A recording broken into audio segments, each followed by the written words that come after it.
और इस चुनावों में साफ तौर पे बहुमत का आंकड़ा इंडिया गठबंधन के पास है। आप जानते हैं कि कुल मिलाकर 36 मतदान होने हैं। 36 में से 20 से अधिक वोट इंडिया के पास है और 14 से 15 वोट भाजपा के पास है। यानी कि साफ तौर पे इंडिया गठबंधन ये चुनाव जीतने जा रहा है। लेकिन अपनी हार को अपनी आंखों के सामने देख एक कायर बीजेपी चुनावों को रद्द कर रही है और गैर कानूनी हथकंडे अपना रही है। सबसे पहले इन लोगों ने सेक्रेटरी इलेक्शंस को बीमार कर दिया। आज इन लोगों ने चुनाव के जो प्रिसाइडिंग ऑफिसर होते हैं उनको बीमार कर दिया। ऐसा लगता है कि पूरी की पूरी बीजेपी इंडिया गठबंधन को अपने सामने देख बीमार हो गई है। और बीजेपी क्या मैसेज देना चाहती है इस देश में कि ये इस देश का लोकतंत्र क्या इतना कमजोर है कि जब बीजेपी चुनाव जीतने की स्थिति में होगी तो चुनाव होगा, लेकिन अगर भाजपा ये चुनाव हार रही है तो चुनाव नहीं होगा। क्या ये मैसेज देना चाहती है भाजपा? और मुझे ये कहने में रत्ती भर भी गुरेज नहीं है कि भाजपा की हालत उस बच्चे जैसी हो गई है जो जब एक गली के क्रिकेट मैच में आउट होता है तो अपना बल्ला लेकर चला जाता है, अपना बैट लेकर चला जाता है और कहता है कि अब मैच नहीं होने दूंगा मैं, अब गेम खत्म हो गई। इस देश को क्या नॉर्थ कोरिया बनाना चाहती है भाजपा कि चुनाव ही रद्द करा दिए जाए? ये बहुत खतरा है इस देश के लोकतंत्र को भाजपा से। और मैं आपको साफ तौर पे ये कहना चाहता हूं कि अगर इंडिया गठबंधन एकजुट होकर ऐसे लड़ता रहा तो वो दिन दूर नहीं कि भाजपा इतनी बीमार हो जाए कि भाजपा को लोकसभा 2024 के चुनावों से भी भागना पड़ जाए।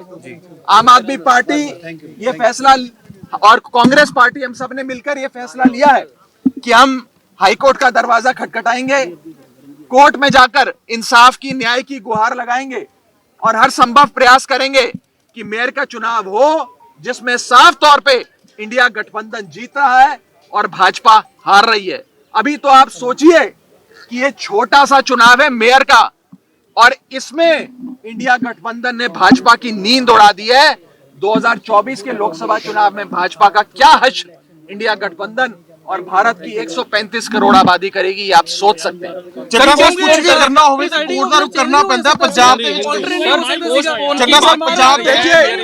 देखिए हम आज भी इलेक्शन प्रशासन से यही विनती करेंगे कि अगर एक प्रिसाइडिंग अफसर बीमार हुए हैं तो आप दूसरा प्रिसाइडिंग अफसर नियुक्त कर दो, जिस मर्जी को चाहे नियुक्त कर दो। लेकिन चुनाव आज शेड्यूल थे, निर्धारित तारीख थी, आज चुनाव होना था। अगर आज चुनाव नहीं होता है और भाजपा पहले सेक्रेटरी इलेक्शंस को बीमार करती है, फिर प्रिसाइडिंग अफसर को बीमार करती है, फिर इलेक्शन रद्द करती है, ये साफ दिखाता है कि एक कायर बीजेपी इंडिया गठबंधन के हाथों अपनी हार को देखते हुए डर गई, बौखला गई और उस बच्चे जैसा बर्ताव कर रही है जो बच्चा गली क्रिकेट में आउट होने के बाद अपना बल्ला लेकर घर चले जाता है कि अब मैच नहीं होगा। चड्ढा साहब पंजाब च कोई फैसला लेना होवे तो उसको लेके जिहड़ा है हाई कोर्ट सुप्रीम कोर्ट जाना पैंदा है। देखिए हम लोगों के पास आज इस इलेक्शन बिल्डिंग में जाने के लिए वैलिड पासेस थे, हम समय पर यहां पहुंचे, लेकिन ये बताया गया कि एंट्री बंद कर दी गई है। और एंट्री इसलिए बंद कर दी गई है क्योंकि प्रिसाइडिंग अफसर अचानक से बीमार पड़ गए। बताया जा रहा है कि प्रिसाइडिंग अफसर भी बेचारे एक अस्पताल से दूसरे अस्पताल जाने का प्रयास कर रहे हैं, लेकिन कोई अस्पताल उन्हें भर्ती नहीं कर रहा क्योंकि वो वास्तव में बीमार नहीं है। लेकिन ये हथकंडे हैं भाजपा के। ये दिखाता है कि भाजपा इस देश के लोकतंत्र को खत्म करने के लिए और निष्पक्ष चुनाव, फ्री एंड फेयर इलेक्शंस को खत्म करने के लिए किसी भी हद तक जाएगी।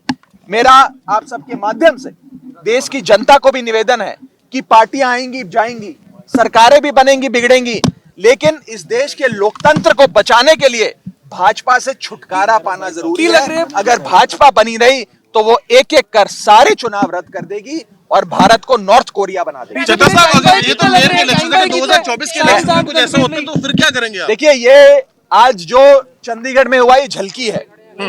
भारतीय जनता पार्टी 2024 के चुनावों में भी हर संभव हथकंडा अपनाएगी, चुनावों को, फ्री एंड फेयर इलेक्शंस को, निष्पक्ष चुनाव को इन्फ्लुएंस करने के लिए, प्रभावित करने के लिए। इसीलिए इस देश की 135 करोड़ जनता को साथ आना होगा, इंडिया गठबंधन को और मजबूत होना होगा और मजबूती से भाजपा का सामना करना क्या होगा। पंजाब में इंडिया गठबंधन ऐसे बाकी बातचीत पंजाब एक में बार हाईकोर्ट का फैसला आ जाए उसके बाद करेंगे। ईवीएम मशीनें हमने तो हाईकोर्ट कभी में बोला गुहार जाता है। लगाई है कि निष्पक्ष चुनाव हो और नए प्रिसाइडिंग अफसर आज ही नियुक्त किए जाएं, ताकि आज ही निर्धारित जो डेट है उस पर चुनाव कराया जाए। बहुत बहुत शुक्रिया।